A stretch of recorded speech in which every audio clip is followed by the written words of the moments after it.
Quels paramètres utiliser pour créer ton programme d'entraînement en musculation? Donc salut à toi, bienvenue dans l'épisode numéro 219. Aujourd'hui je filme mon écran et je t'explique vraiment de A à Z comment tu vas pouvoir justement créer ton programme de musculation. Si aujourd'hui tu t'entraînes ou tu as une petite salle de musculation chez toi, eh bien je vais t'expliquer comment tu vas pouvoir structurer tes programmes d'entraînement. Alors, juste avant de t'expliquer tout ça, en bas à droite de la vidéo, eh bien, tu peux cliquer sur le petit onglet s'abonner. Ça te permettra de rejoindre des centaines et des centaines de personnes qui suivent chaque jour mes conseils. Alors, aujourd'hui, effectivement, comme tous les mardis, j'aborde la rubrique musculation et j'ai beaucoup de messages en fait concernant ce sujet-là. Et je voudrais en fait répondre à une question de Virginie qui me posait effectivement la question suivante, c'est comment je peux faire pour me créer mes programmes d'entraînement en musculation. Elle disait qu'elle était dans une salle de fitness classique et elle voulait justement pouvoir réaliser ses programmes d'entraînement en sachant que dans la salle où elle est, il y a peu de professionnels dans la salle et donc en fait elle est un petit peu livrée à elle-même. Et donc je vais te donner Virginie quelques petites recettes que moi j'utilise en tant que coach et comment je fais concrètement pour créer un programme d'entraînement. Alors, il y a plusieurs paramètres à prendre en compte. Le premier paramètre, et pour moi c'est un élément essentiel en tant que coach, c'est tes antécédents médicaux. Alors si tu as des petits bobos, des petits pépins physiques, bref, avant de vouloir justement faire du sport ou pratiquer de la musculation ou pratiquer n'importe quel type d'activité sportive, je pense que la première chose à faire, c'est de faire un check-up auprès de ton médecin afin qu'il te valide le fait que tu es apte à faire une activité sportive. Ensuite, deuxième chose, c'est tes antécédents sportifs, d'accord? Ça, c'est super important parce que déjà, ça permet de, par rapport à ce que tu as fait dans le passé, ça peut, en tout cas pour moi en tant que coach, ça me donne des éléments, d'accord?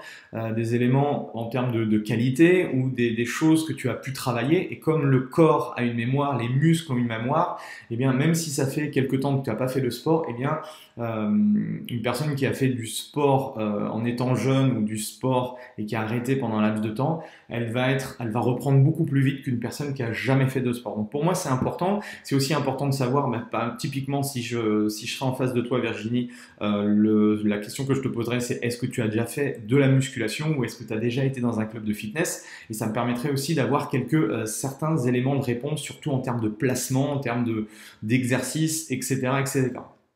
Ensuite, troisième chose, c'est ta forme physique du moment. Aujourd'hui, comment tu te sens? C'est pas quand tu faisais du sport 5 fois par semaine ou quand tu faisais du sport dans un club ou autre. Là, aujourd'hui même, quel est ton niveau physique? Je te dis ça parce que je m'aperçois que souvent, quand qu'on a été sportif et qu'on reprend après un laps de temps, ça peut faire 2, 3, 4, 5, voire même plus d'années sans faire de sport, on a toujours l'impression qu'on a le même niveau. Alors que malheureusement, pas du tout. Il y a l'effet en fait de la vieillesse, puis il y a l'effet aussi de j'ai arrêté pendant X mois ou X années. Donc il va falloir justement y aller étape par étape pour arriver progressivement à progresser. Certes, tu vas progresser, comme je te l'ai dit, beaucoup plus vite qu'une personne sédentaire, mais il va falloir prendre le temps de poser les fondations de la maison. Ensuite, ce qui est important de savoir, et pour te fixer justement tes programmes, c'est quels sont tes objectifs aujourd'hui. Alors, même chose, c'est une petite remarque que je fais, souvent les gens ont beaucoup d'objectifs, plusieurs objectifs qui n'ont pas forcément, les mêmes caractéristiques. Ça veut dire que pour un programme donné, on va cibler un objectif. On ne va pas pouvoir cibler 3, 4, 5 objectifs si ce sont des objectifs qui sont pas du tout, qui sont pas étroitement liés. Donc, moi, le conseil que je pourrais te donner, c'est que tous les mois, tu te fixes un seul objectif. Ça te permettra de pouvoir être focus dessus et de pouvoir justement réussir à l'atteindre. Ensuite, c'est de déterminer ta disponibilité, c'est-à-dire déjà de 1, le nombre de séances par semaine, parce que ça va aussi conditionner l'architecture de tes séances, d'accord? Si tu t'entraînes, je ne sais pas, 2 fois par semaine ou si tu t'entraînes 5 fois par semaine, ça a réellement une incidence par rapport à la structure d'entraînement. Et deuxième chose, au niveau de la durée des séances, d'accord? Donc ça aussi c'est important, savoir voilà, si tu n'as que 45 minutes à t'accorder par séance, c'est ce qui est génial, hein, ce qui est déjà très très bien, je pense 45 minutes, 1 heure, c'est selon moi le format idéal. Donc si tu as 45 minutes, 1 heure, bah, ça va être différent que si tu as un petit peu plus de temps ou si tu as 30 minutes ou que tu as besoin de t'entraîner chez toi, tu peux t'entraîner que, je sais pas, 20 minutes. Bref, tu vois, c'est vraiment un petit peu, c'est un peu différent et il faut que tu détermines ta disponibilité du moment. Ensuite, bah, le matériel à disposition. Alors toi Virginie, enfin là je parle pour Virginie, elle est dans une salle de musculation. Donc là, elle a quand même normalement pas mal de matériel à disposition. Si toi aujourd'hui tu veux travailler en musculation et que tu es chez toi et que voilà, tu veux investir un petit peu de matériel et tout, bah, tu peux également le faire. Tu peux te créer aussi tes propres programmes. Et c'est ça qui est plutôt cool. Ensuite, il va falloir déterminer les grands principes de musculation. Alors, qu'est-ce que j'appelle les grands principes de musculation? Je t'en ai déjà parlé dans certaines des vidéos, donc tu pourras regarder dans la playlist musculation, où en fait, on classifie la force selon 3 structures. La force max, la force vitesse, la force endurance. Et à travers ces 3 prismes, on va dire, eh bien, on va pouvoir aussi créer justement le programme idéal en fonction de l'objectif. Donc, est-ce que justement, est-ce qu'il faut mieux travailler en force endurance? Est-ce qu'il faut mieux travailler en force vitesse? Est-ce qu'il faut mieux travailler en force max? Ça va dépendre réellement de l'objectif, de ton objectif personnel. Ensuite, une fois qu'on a trouvé le grand principe, donc imaginons qu'on veut faire de la force max, de la force maximale, donc c'est-à-dire charger des barres lourdes ou travailler assez lourd, eh bien il va falloir trouver une méthode parce que si on veut faire de la force max, il y a des dizaines et des dizaines de méthodes qui vont permettre de travailler la force max. Donc même chose, il va falloir en soutirer une de telle façon de pouvoir la mettre en évidence dans le cycle de travail. Donc ça, il va falloir que tu choisisses ta méthode.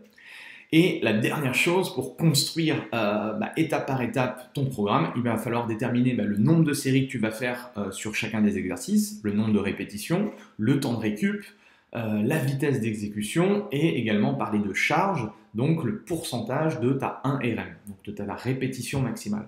Et justement, en listant toutes ces caractéristiques-là, et honnêtement, c'est ce que je fais en grande partie pour la plupart des personnes que j'accompagne, soit les personnes qui sont dans mon centre d'entraînement ou soit des personnes que j'aide et avec qui je travaille sur le web, par Internet, eh bien, ça, ce sont des choses qui sont réellement importantes, une des choses qui sont réellement importantes pour moi pour pouvoir construire le programme idéal et personnalisé pour la personne.